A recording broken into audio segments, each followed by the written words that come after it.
안녕하세요 여러분, 성공합시다. 우리는 진짜 수많은 인생의 문제가 있는데 고린도 교회도 마찬가지죠. 근데 계속해서 바울은요 공식을 얘기해주고 있어요. 바로 하나님 사랑, 이웃 사랑인데요. 오늘 발생한 문제는 이제 성찬식 문제예요. 이건 또 공식에 어떻게 대입한다 한번 보도록 할게요. 원래 성찬식은요 그리스도의 보혈과 공로를 기억하면서 우리는 얼마나 죄인이고 그리스도의 은혜 없이는 살 수 없는 존재인지를 고백하고 구원의 은혜를 감사하기 위해서 예수님께서 친히 제정하신 예식이에요. 그런데 그 귀한 예식이 고린도 교회 안에서 분쟁과 갈등의 장이 되어버렸어요. 무슨 문제가 발생을 했을까요? 그 문제를 정확하게 알려면 시대적 상황과 문화를 알아야 되겠죠. 당시의 성찬은요 지금처럼 아주 간략한 것이 아니고요 말씀을 적용하는 시기였고요 또 식사까지 겸해진 애찬식의 개념이었어요. 그리고 지금처럼 1년에 몇 번 하는 것이 아니라 모일 때마다 했어요. 사도행전을 보면요 예루살렘 교회의 이 애찬이 너무나 은혜로워가지고 애찬을 한 뒤에는 다 한마음이 되었고 하나님을 찬양하는 장면을 볼 수 있죠. 그뿐만 아니라 모자란 거 나눠주고 유무산통이 있었잖아요. 바리바리 쌓아쓰고 나누는 그런 은혜의 장이었어요. 그런데 고린도 교회는 좀 달랐던 거죠. 당시 고린도 교회는요 부자들이 많았어요. 그러다 보니까 자연스럽게 큰 장소를 가진 부자 집에서 모일 수밖에 없었고요. 그때 모일 때 그냥 모이는 것이 아니라 각자 함께 먹을 음식들을 준비해 가지고 와서 나눠 먹는 시스템이었어요. 그러다 보니까 여유 있는 부자들이 이제 음식을 준비를 더 많이 하게 되고 또 더 일찍 오게 된 거죠. 그러면 일찍 온 사람들이 집 안에 앉게 되고 이제 자리가 모자라면 당연히 뒤에 온 사람들이 바깥에 앉게 되는데 뒤에 온 사람들은 누구겠어요? 네, 맞아요. 하층 계급의 사람들이나 사회적 지위가 낮은 사람들이나 노예들이었어요. 일을 마쳐야 올 수가 있으니까 늦게 올 수밖에 없는 거죠. 또 일 마치고 허겁지겁 오는데 무슨 음식을 준비하겠어요? 그런데 부자 성도들이요 이 가난한 사람들 또 노예층의 형제 자매들을 기다리지 않고요 먼저 먹고 마시기 시작했어요. 그러니까 가난한 성도들이 허기진 배를 부여잡고 도착했을 쯤에는 이미 부자 성도들이 배가 부르고 음식이 다 끝난 상태에서 자기들은 너무 피곤하고 굶주린 상태가 되는 거죠. 그러니까 이게 불만이 안 생기겠어요? 당연히 분란이 생기고 분파가 생길 수밖에 없었어요. 게다가 고린도 교회는 이미 아볼로파, 게바파, 바울파, 그리스도파 4개의 분파가 있었잖아요. 이 성찬의 문제가 아주 그냥 기름을 부은 거죠. 자, 이런 배경에서 17절을 한번 보도록 할게요. 내가 명하는 이 일에 너희를 칭찬하지 아니하나니 이는 너희의 모임이 유익이 못되고 도리어 해롬이라. 먼저 너희가 교회에 모일 때 너희 중에 분쟁이 있다 함을 듣고 어느 정도 믿거니와. 자, 앞에 11장 2절에 보면 너희가 내가 말한 거 잘 지키고 있어서 칭찬한다 이랬는데 지금 여기에서는 너희를 이 일에 대해서는 칭찬하지 못하겠다 이렇게 말하죠. 왜요? 성찬으로 인해서 부자와 가난한 사람 사이에 벽이 생기고 다툼과 분쟁이 일어났으니까 이건 성찬이 유익이 아닌 해가 되었기 때문이에요. 자, 19절. 너희 중에 파당이 있어야 너희 중에 옳다 인정함을 받은 자들이 나타나게 되리라. 이거 굉장히 거룩하게 쓰여 있지만 바울의 성격이 막 드러나는 그런 구절인데요. 아이고 생각해보니까 파당이 있어야 되겠네요. 이런 비꼬는 냉소적인 말이에요. 파당이 당연히 없어야 되지만 이왕 생겼으니까 이참에 바르게 사는 사람들이 드러나는 기능이라도 했으면 좋겠다는 뜻이에요. 바울 너무 재밌죠?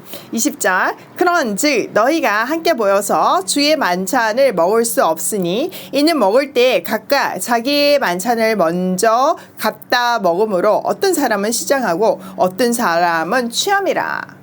자, 초대 그리스도인들은요 안식일 다음날, 지금으로 하면 주일날 저녁쯤에 각자 음식을 가지고 와가지고 교회에서 함께 식사하고 성찬을 했어요. 이것을 통해서 십자가의 사랑으로 만들어진 형제와 교제를 하면서 머리된 그리스도의 몸된 교회로 서로 사랑을 확인하고 하나됨을 경험하는 자리였어요. 그런데 앞에서 제가 설명했던 그 배경을 보니까 이건 오히려 시험 들게 하고 다투게 하는 장이 되어버렸잖아요. 얼마나 기가 막혀요. 그러니까 바울이 뭐라고 그래요? 주의 만찬을 위해서 모였는데 지금 자신의 만찬이 되었네? 참 잘하고 있네요. 이렇게 말하죠. 이미 이렇게 마음이 상한 상태에서 만찬 끝에 성찬식을 하는데 이게 우리가 하나됨을 증거하는 겁니다 이러면서 성찬식을 하는 것이 얼마나 위선적이고 시험들게 했겠어요. 입으로는 거룩하게 형제 자매들과의 사랑을 말하고 그리스도의 사랑을 말하고 있지만 현실은 완전히 달랐으니까요. 바울은요 너무 화가 났어요. 그래서 막 꾸짖는데요. 22절 아니 너희가 먹고 마실 집이 없느냐? 너희가 하나님의 교회를 업신여기고 빈궁한 자들을 부끄럽게 하느냐? 내가 너희에게 무슨 말을 하랴? 너희를 칭찬하랴? 이것으로 칭찬하지 않노라. 아니 지금 먹고 마실 집이 없어서 모였습니까? 당신들은 지금 하나님의 교회를 업신여기고 있고 형제 자매들을 부끄럽게 하고 있어요. 바울의 음성 들리나요? 자 23절 내가 너희에게 전한 것은 주께 받은 것이니 곧 예수께서 잡히시던 밤에 떡을 가지사 축사하시고 떼어 이르시되 이것은 너희를 위하는 내 몸이니 이것을 행하여 나를 기념하라 하시고 식후에 또한 그와 같이 잔을 가지시고 이르시되 이 잔은 내 피로 세운 새 언약이니 이것을 행하여 마실 때마다 나를 기념하라 하셨으니. 자, 이거는 성만찬에 대한 말씀이죠. 예수님께서 제자들과 최후의 만찬을 하실 때 이 죽음의 의미를 해석해 주시면서 성만찬이라는 퍼포먼스라고 말하기는 그렇지만 어쨌든 이 모든 것을 의미를 담아서 하게 하셨어요. 최후의 만찬의 모든 의미들은 십자가의 죽음을 통한 구원을 상징하고 있어요. 여러분 6월절이 원래 언제 있었어요? 6월절이라는 것이 Passover, 죽음을 넘어갔다는 뜻이잖아요. 출애굽의 구원을 기념하면서 태초로의 회복을 소망하는 날이었어요. 이 성만찬도 마찬가지로 십자가의 구원을 기념하면서 태초로의 회복, 즉 종말을 소망하는 자리였죠. 또 예수님께서 어떤 행동을 하셨어요? 떡을 떼시고 포도주를 나누셨어요. 여기서 떼다라는 것은 이겨 얻게라는 뜻이에요. 십자가의 죽음을 얘기하는 거죠. 음식이 우리에게 생명을 유지시켜 주듯이 그 십자가의 죽음이 생명을 줄 것이라는 것을, 영원한 생명을 줄 것이라는 것을 상징하고 있어요. 자, 26절. 너희가 이 떡을 먹으며 이 잔을 마실 때마다 주의 죽으심을 그가 오실 때까지 전하는 것이니라. 그러니까 이 성만찬은 그 앞에서 말한 그 모든 것들을 기억하는 자리여야 했어요. 그래서 성만찬이 행해질 때마다 주의 죽으심과 부활이 선포되고 그것을 통해서 과거의 구원, 현재의 구원, 미래의 구원이 선포되는 자리였어요. 또 주님 다시 오실 때까지 이것은 계속돼서 선포되며 구원의 완성을 기다리는 예식이었죠. 이 위대한 선포의 자리에 이런 싸움이 있으니 정말 너무 속이 상하죠. 초대 교회의 예배는요, 복음 선포와 성찬으로 이루어져 있었고 말씀이 앞에서 선포되면 그 모든 의미를 담아서 이 성찬 예식을 행함으로 그걸 고백하는 거였어요. 우리가 때로는 교육의 목적으로 롤을 정해서 연극을 하게 하잖아요. 마찬가지였던 거죠. 그러니까 말씀을 끝내고 자기네들도 이렇게 다 먹고 말씀하고는 전혀 상관없이 행동을 한 후에 이 성찬을 하면 얼마나 가증스럽겠어요. 그러니까 계속 싸움이 멈추지가 않는 거죠. 자, 27절. 그러므로 누구든지 주의 떡이나 잔을 합당하지 않게 먹고 마시는 자는 주의 몸과 피에 대하여 죄를 짓는 것이니라. 아주 강하게 말하죠. 합당하지 않게 성찬 예식에 참여하는 것은 주님의 몸과 피를 범하는 죄래요. 이제 이렇게까지 강하게 말하는 바울의 마음이 공감이 되시나요? 그러면서 솔루션을 주는데요. 28절. 사람이 자기를 살피고 그 후에야 이 떡을 먹고 이 잔을 마실지니. 우선 성찬에 참여하기 전에 자기를 먼저 살피래요.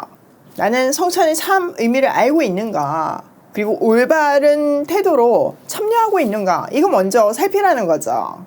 자, 30절. 그러므로 너희 중에 약한 자와 병든 자가 많고 잠자는 자도 적지 아니하니 우리를 살폈으면 판단을 받지 아니하려니와 우리가 판단을 받는 것은 주께 징계를 받는 것이니 이는 우리로 세상과 함께 정죄함을 받지 않게 하려 하심이라. 바울은요, 고린도 교회의 약한 사람들, 그리고 병든 사람들, 또 심지어는 죽은 사람들을 이 심판의 결과로 보고 있어요. 그러면서 분별하고 말씀에 순종해야지만 심판받지 않는데요. 자, 아주 강하게 말한 거죠. 모든 환난이 사실은 심판은 아니에요. 그렇지만 환난이 임했을 때 우리를 돌아보는 것은 아주 중요한 태도예요. 또 만약에 설령 우리가 잘못해가지고 심판을 받고 있다고 해도 주님께서 우리를 심판하시고 징계하시는 것은 목적은 심판이 목적이 아니라 최후의 심판에서 우리가 세상과 함께 정죄받지 않게 하기 위함이에요. 심판 그 자체가 목적이 아니라 결국은 살려내기 위해서 지금 벌을 주신다는 의미죠. 자, 33절. 그런즉 내 형제들아 먹으러 모일 때 서로 기다리라. 만일 누구든지 시장하거든 집에서 먹을지니 이는 너의 모임이 판단받는 모임이 되지 않게 하려 함이라. 그 밖의 일들은 내가 언제든지 갈 때에 바로 잡으리라. 결론적으로 성찬식을 올바르게 하기 위해서 아주 구체적인 지침 기다려라. 이렇게 말하고 있어요. 가난한 사람들도 다 도착해서 다 함께 식사를 하게끔 너 기다려라. 그게 첫 번째고요. 두 번째, 정 못 참을 것 같으면 집에서 먹고 와라. 아주 심플하죠. 만약에 그렇게 제대로 성찬을 하지 못하면 축복을 받고 구원을 하기 위해서 모인 자리인 성찬의 자리가 오히려 심판의 자리가 될 수 있다는 말을 해요. 아주 강한 경고로 마무리를 하고 있어요. 그리고 나머지 문제들은 내가 직접 가서 말로 잘 얘기하겠다. 이렇게 하죠. 자, 오늘 내용을 우리 삶에 한번 적용을 해보면요. 첫 번째, 나는 성만찬의 의미를 제대로 알고 있는가? 그러면 제가 앞에 길게 설명을 했어요. 꼭 다시 한번 생각해보세요. 예수님의 십자가의 사랑을 확인하는 자리이고 우리가 하나됨을 확인하는 자리예요. 또 과거, 현재, 미래의 구원을 확인하는 자리고요. 두 번째, 나는 성도의 교제에서 편가르기는 안 하나? 사람은요, 재성이 있기 때문에 유명하거나 잘 나가거나 부자들한테 주목할 수밖에 없어요. 그건 어쩔 수가 없더라고요. 그렇지만 그거 잘못되는 거 알고 노력해야 되는 거죠. 우리 마음이 그렇게 움직일 때마다 부끄러워해야 하고 몸을 쳐서 안 하려고 진짜 최선을 다해야 하는 거예요. 사람은 거기서 거긴 거 우리가 이미 다 알고 있잖아요. 자, 세 번째, 기다려라. 바울이 결론으로 친 말이죠. 기다려라. 이거 굉장히 큰 말이에요. 언제까지 기다리나요? 약한 자, 약한 이웃의 기준을 두고 우리는 기다려야 돼요. 이게 하나님 나라의 법칙이에요. 이건 성만찬 문제뿐만 아니라 여러 가지 문제들이 걸려있는 기다림이죠. 각자의 삶에 기다려야 되는 영역은 어디 있는가? 누구를 기다려야 되는가? 성령께서 떠올려 주시기를 소망해요. 오늘도 성만찬의 가치를 다시 한번 생각하며 이웃을 위해 기다리는 발걸음으로 고고싱해요.